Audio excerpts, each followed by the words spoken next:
Reels वाली बहू। प्रज्ञा को रील्स बनाने का बड़ा ही क्रेज है और वो दिन भर रील्स बनाती रहती है। खाते पीते घूमते फिरते घर में कॉलेज में रील्स बनाने के कारण प्रज्ञा पूरे कॉलेज में हाईलाइटेड है। जहां उसके रील्स सभी को पसंद आते हैं, वहीं मनीषा चिंता में डूबी रहती है। एक रोज जब खाते हुए प्रज्ञा रील्स बना रही होती है, तब मनीषा कहती है, 1 मिनट भी चैन नहीं है इस लड़की को। ये नहीं कि खाना तो आराम से खा ले, लेकिन नहीं, अरे थोड़ी देर रील्स नहीं बनाओगी तो आसमान नहीं टूट पड़ेगा। अरे मम्मी, इसी को तो कहते हैं डिटर्मिनेशन।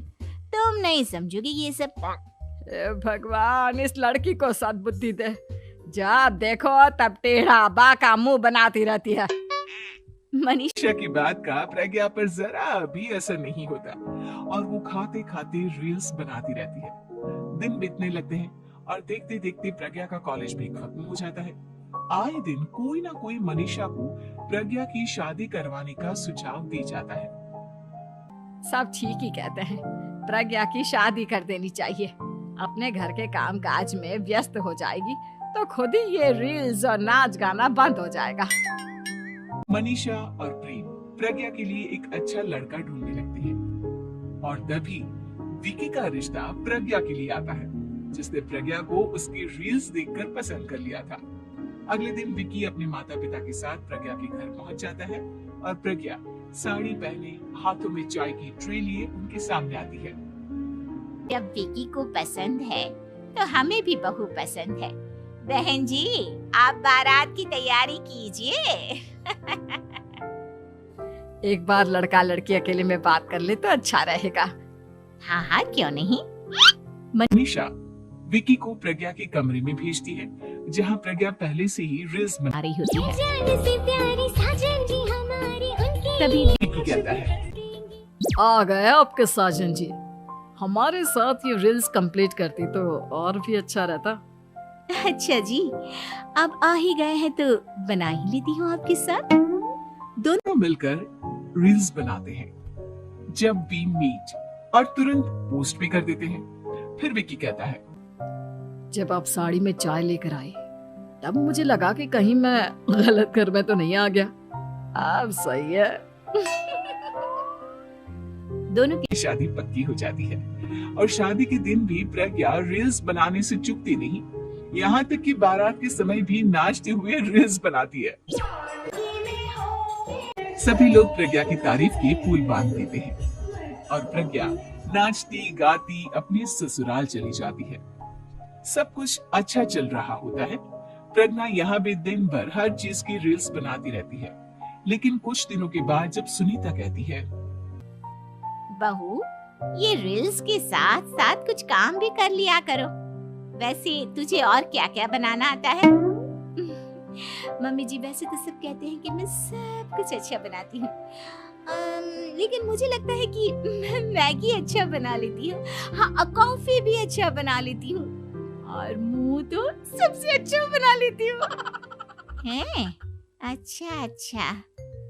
सुनीता अपना माथा पकड़ लेती है और कहती है, बहू, कुछ खाना बनाना भी सीख लेती।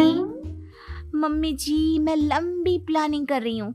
जल्दी ही मैं इतनी फेमस हो जाऊंगी कि मुझे पैसे मिलने लगेंगे। हम दोनों सास बहू राज करेंगे, राज।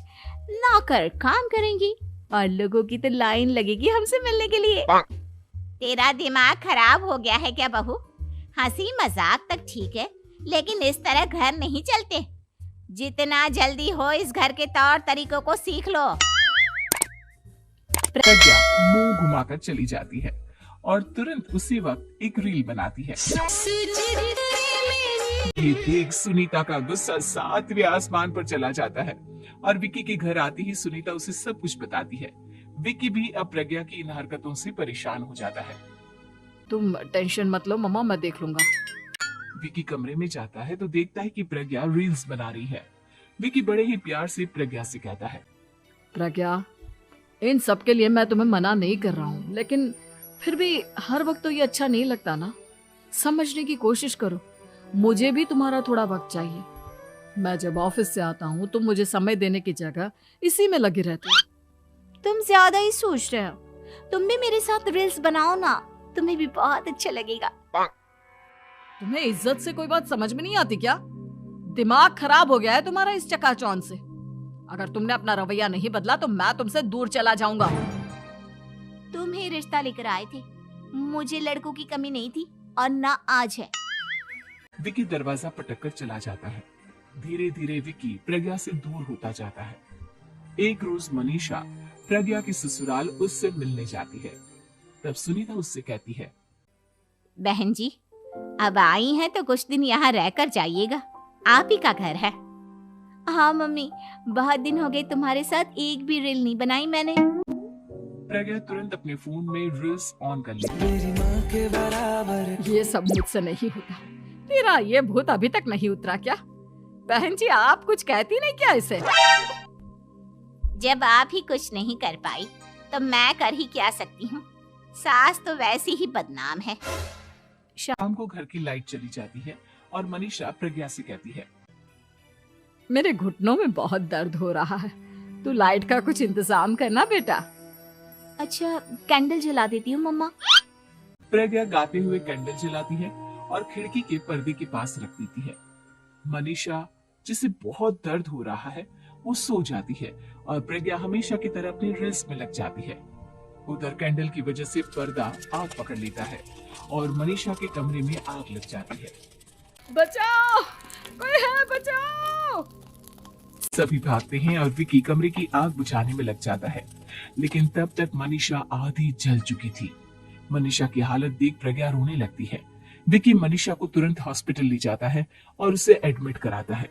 विकी प्रज्ञा से कहता है, देख लिया ना, तुम्हारे इस नाच गाने की वजह से आज तुम्हारी माँ की जान जाते जाते रह गई। अब पता नहीं तुम और क्या चाहती हो। उधर डॉक्टर कहते हैं, इनकी हालत बहुत नाजुक है, आधे से ज्यादा जल चुकी है। प्रज्ञा रोती हुई मंदिर में जाती है और भगवान के आगे जाकर कहती है, भगवान, मेरी माँ को ठीक कर दो। मैं कसम खाती हूँ हाथ से ये रील्स बनाना छोड़ दूंगी। बस मुझे मेरी माँ वापस मिल जाए। 2 दिन बीत जाते हैं और मनीषा खतरे से बाहर आ जाती है। पेशेंट अब ठीक है, आप लोग उनसे मिल सकते हो। सब कोई मनीषा से मिलता है और प्रज्ञा सबके सामने अपना फोन तोड़ देती है। मुझे माफ कर दो मम्मा, मैंने तुम लोगों की बातों को नजरअंदाज किया।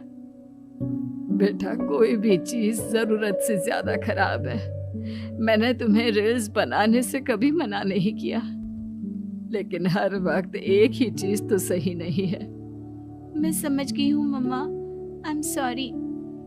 प्रज्ञा उस दिन से रील्स बनाना छोड़ देती है और पूरी तरह से अपने घर में लग जाती है।